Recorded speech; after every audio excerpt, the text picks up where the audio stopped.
मध्ये मुंबई गोवा हायवेवरच्या कशेडी घाटातल्या डोंगरामध्ये वणवा पेटलेला आहे। कशेडी घाटातल्या वणव्यामुळे महामार्गावरची वाहतूक धीम्या गतीने सुरू असल्याचं समजतंय। आशिष घरत आमचे प्रतिनिधी आपल्याला अधिक माहिती देतात। आशिष, सध्या काय परिस्थिती आहे हायवेवर?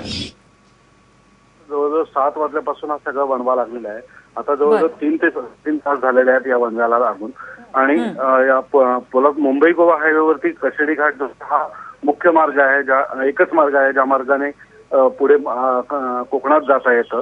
त्यामुळे हा महत्त्वाचा मार्ग असताना या कशेडी वणवे लागण्याचा हा प्रकार नेहमीच सुरू असतो।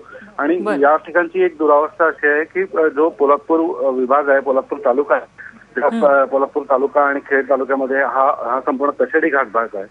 त्या भागात पोलादपूर तालुक्यामध्ये कोणतीही फायर ब्रिगेड नसल्यामुळे तिथे नेहमीच या वणव्यांवरती कंट्रोल आणण्याचा जो प्रयत्न हा नेहमीच उशिराने होतो। आणि त्यासाठी महाड असेल किंवा खेड तिथून या परिसरातनं सगळ्या फायर ब्रिगेडच्या गाड्या मागवाव्या लागतात।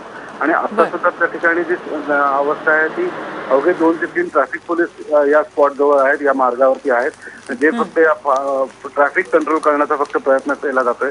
पण ही ही जो वणवा आहे या वणव्यावरती कंट्रोल करण्याचा कोणताही प्रयत्न केला जात नाही आहे। आशिष, धन्यवाद या माहितीबद्दल।